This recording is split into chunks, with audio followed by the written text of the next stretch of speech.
Sekarang kita lanjutkan pada proses pengaturan link berikutnya, yaitu link untuk di kelompok sales accounts.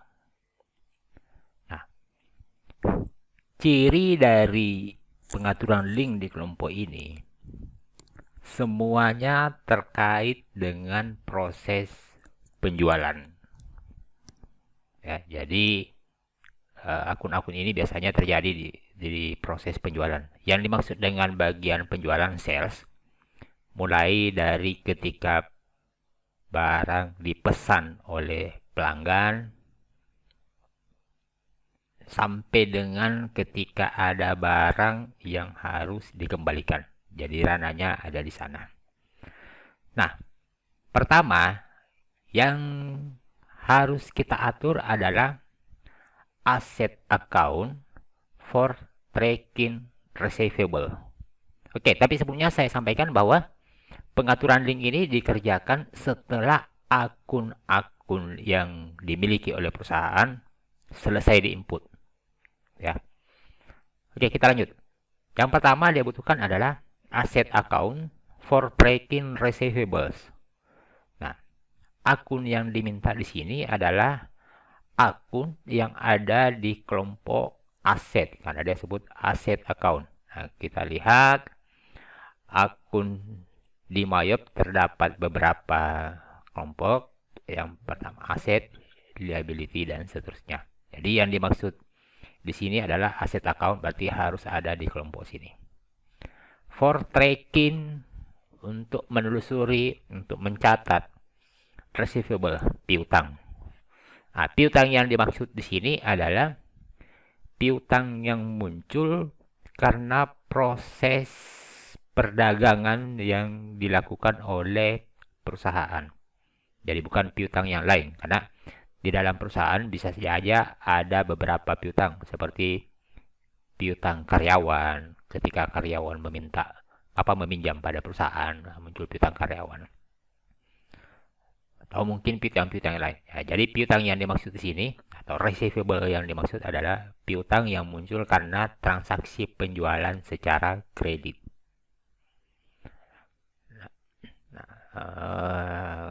Setelah kita input akunnya, nah di sini kita tentukan mana sih akunnya, akun piutangnya perusahaan yang digunakan untuk men-track piutang karena penjualan kredit.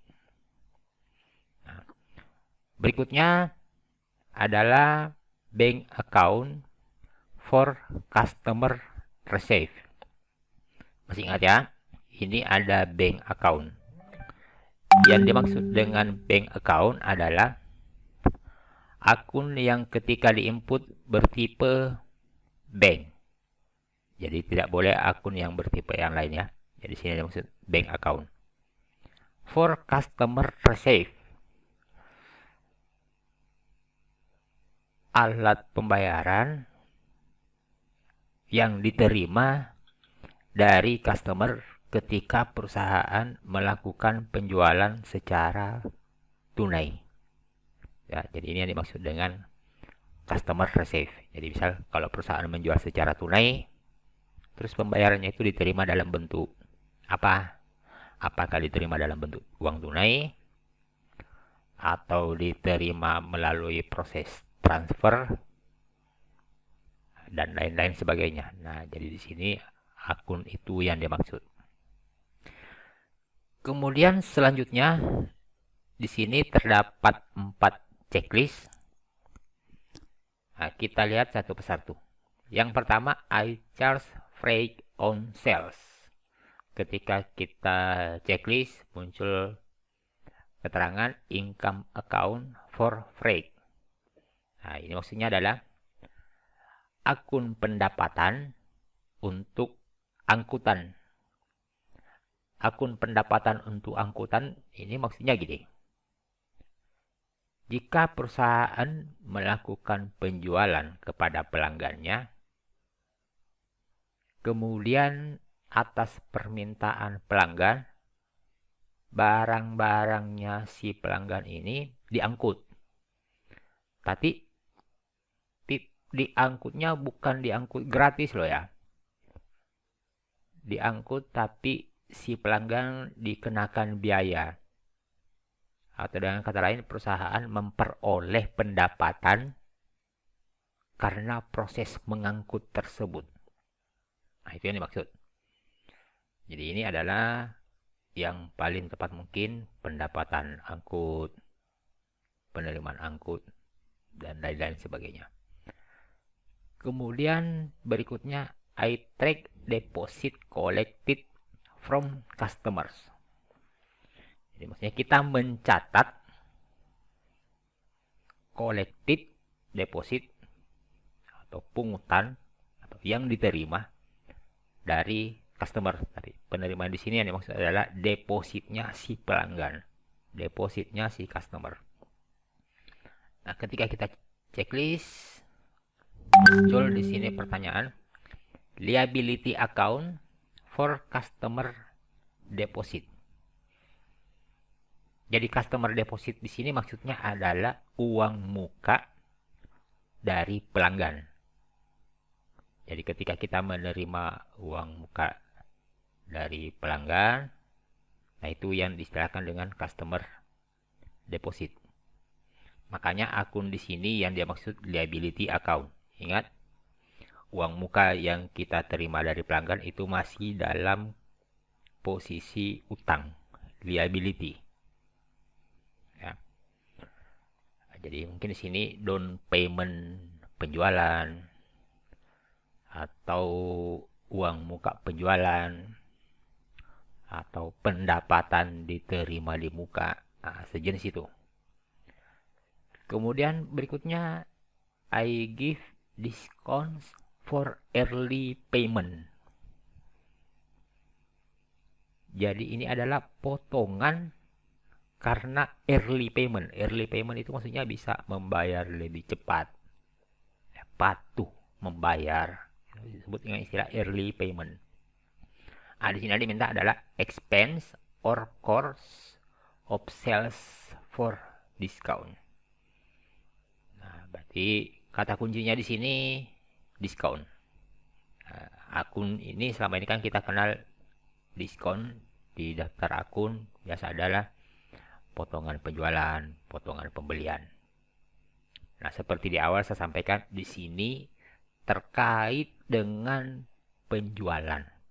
Berarti kalau kita berbicara diskon, ya diskon yang dimaksud adalah diskon karena penjualan. Ya. Kemudian berikutnya, I assess charge for late payment. Nah, di sini kita mengenakan charge atau denda atau hukuman ketika terjadi keterlambatan pembayaran.